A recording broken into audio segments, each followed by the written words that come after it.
Elle est ressortie entre les gendarmes, mais ne dormira plus à Nutania.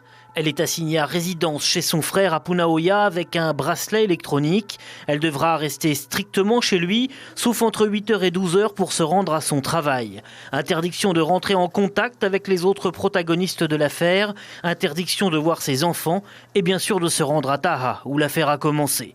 Mise en examen pour meurtre, la jeune femme est soupçonnée d'avoir déguisé la mort de son mari en suicide le 1er janvier dernier. Elle a été interpellée la semaine dernière avec ses 2 sœurs. Elles sont déjà sous contrôle judiciaire et sont retournées à Taha.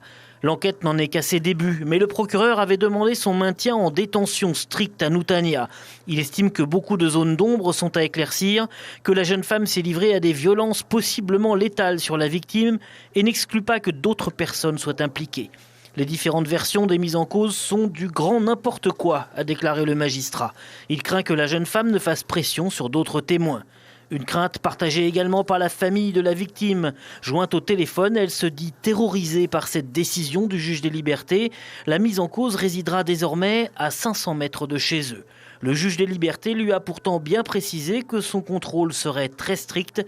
Même à la maison, vous restez en prison.